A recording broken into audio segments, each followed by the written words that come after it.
दोस्तों अॼु मुंहिंजी तयारी आहे सिंधी ॻोठ पिपरी जॾहिं पहुतुसि त आसिफ़ पंवर पंहिंजे दरवाज़े ते ॿिज खाई रहियो हुयो। मूंखे बि चई त यार खा मज़ो अथनि। मां बि खाधा।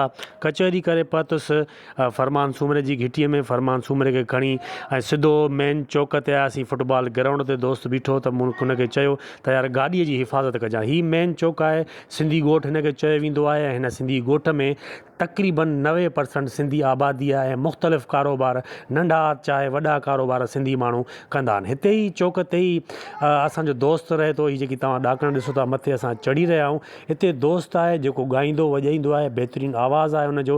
अॼु हुनखे कुझु असां ॿुधाईंदासीं बि ऐं हुनखां ॿुधंदासीं बि ऐं तव्हांखे बि ॿुधाईंदासीं। मथे पहुतासीं त उस्ताद बि साम्हूं अची रहियो हुयो ऐं उस्ताद जो नालो आहे गुलशेर चांडियो साहिबु। कंबर शादात कोट जो उस्ताद आहे। असुलु जेको ॻोठ अथसि उहो अली असाबू अथसि। सिंध टीवी, कशिश KTN ऐं PTV ते बि उस्ताद ॻायो आहे, गीत ॻाया आहिनि। हीअ जेको तव्हां बुज़ुर्ग ॾिसो था हिन जो नालो आहे ख़ादिम हुसैन सरगाणी। कचहरीअ दौरान ख़बर पई त हिन जी उमिरि 84 साल आहे। अॼु बि वॾी महारत सां बाजो वॼाईंदो आहे। कचहरी हली रही एतिरे में ढोलक नवाज़ अली हैदर पताफ़ी बि अची वियो। अली हैदर पताफ़ी अटे जी मिल में पलेदारी जो कमु कंदो आहे, यानी दुकाननि ते अटो पचाईंदो आहे। अली हैदर बहितरीनु इंसानु आहे, महिनत मज़ूरी बि कंदो आहे, पंहिंजो शौक़ु ढोल वॼाए बि पूरो कंदो आहे। ही पूरी टीम आहे उस्ताद जी। अञा कुझु माण्हू रहियल आहिनि। हीअ उस्ताद बाजे वारो पंहिंजो बाजो सेट कयईं ऐं अली हैदर बि पंहिंजो ढोल सेट कयो ऐं पंहिंजा यकतारा चपड़ियूं बि उस्ताद कढियूं। काठी जो ठहियल आहे। हिन में वरी जेको आहे पेच लॻल आहे। ठीकु आहे, काठी जो ठहियल आहे सॼो। हे जेको आहे कद्दू हा, हे कद्दू जो ठहियल आहे। सही रंग बंग जा लाइ करे हिनखे माना अहिड़ो सेटिंग में कयूं था ऐं हीअ हिन ते तार वॼंदी आहे। ढोल, बाजो ऐं यकतारे चपड़ीअ जी सेटिंग मुकमल थी वई।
अस्सलाम वालेकुम दोस्तों। जीअं त मूं वटि क़ौमी गीत जेके आहिनि तक़रीबन 150 ताईं क़ौमी गीत आहिनि, जेके असांखे इनकलाबी गीत बि आहिनि ऐं क़ौमी गीत बि आहिनि। जेके दोस्त ई प्रोग्राम करनि पिया, हींअर असांजा सकाफ़ती ॾियारा अचनि पिया, असांजी ईद पई अचे, असां उन्हनि जे दोस्तनि जे लाइ असां उहे कलाम पेश कंदासीं जीअं अॻिलियां दोस्त बि ख़ुशि थियनि, इंजॉय कनि, असां बि इंजॉय कंदासीं जो असां बि सिंधी आहियूं। त चऊं था उहे सकाफ़ती ॾियारनि में असांखे दोस्त इनवाइट कनि त असां उते अची करे ऐं असां उन्हनि दोस्तनि खे इंजॉय करायूं, पाण बि इंजॉय कंदासीं ऐं दोस्तनि खे बि कंदासीं। त चवंदासीं तव्हां ख़ुशियूं कयो, छो जो असांजो ॾींहुं आहे सकाफ़ती, असांजो कल्चर आहे। इहो कल्चर असांजो 5000 साल पुराणो आहे त असां हींअर उन कल्चर खे अहिड़ो आणियूं जीअं अॻिते दोस्तनि खे ख़बर पए ऐं ॿाहिरि मुल्कनि खे ख़बर पए त वाक़ई सिंध जो कल्चर छा आहे। असां हाज़िर आहियूं दोस्तनि जे लाइ, पहिरीं प्यारनि जे लाइ। मुंहिंजी क्लब जेकी आहे उहा असांजे हिन पंहिंजो सिंधी ॻोठ आहे। सिंधी ॻोठ में क्लब आहे, सिंधी ॻोठ पिपरी फुटबॉल ग्राउंड जे भरिसां। उहो जेके बि दोस्त आहिनि असांखे घुराईंदा, असां बिल्कुलु पेश थींदासीं। ऐं इनशाअल्लाह असुल में असांजो इहो ई पैगाम आहे, असां ही पैगाम खणी ॾींदा आहियूं। ऐं सुठियूं काफ़ियूं जेके आहिनि असां सिंधी क़ौमी गीत ऐं इनकलाबी गीत बि पाण वटि आहिनि। जीअं त असांजो इनकलाबी गीत जेको ॿुधो तव्हां सिंध सिंधूअ जी सजाईंदुसि, इहो तक़रीबन जेको आहे सो असांजे भाउ दिलशेर थी उनजो चयल आहे, पर हिते कराची में अलहमदिल्ला असांजे तरफ़ां माना मशहूरु आहे। ऐं असां हिकिड़ी गिफ्ट ॾींदा आहियूं दोस्तनि खे।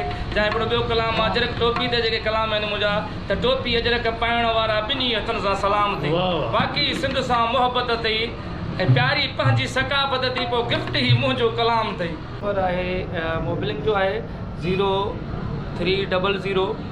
34 980 0300 34 980 मुंहिंजो नंबर आहे। हुन में व्हाट्सअप बि ठहियलु आहे। उस्ताद गुलशेर चांडियो साहब खे तव्हां ॿुधो ऐं टुकड़ा जेके बि मूं गीतनि जा रखिया उहे इंशाअल्लाह अचण वारे वक़्त में आस्ते करे रखबा ऐं फुल तव्हांखे ॿुधाइबा, इंजॉय कराइबा। उस्ताद खां मोकिलणी वठी करे असां निकितासीं पंहिंजे घर तरफ़।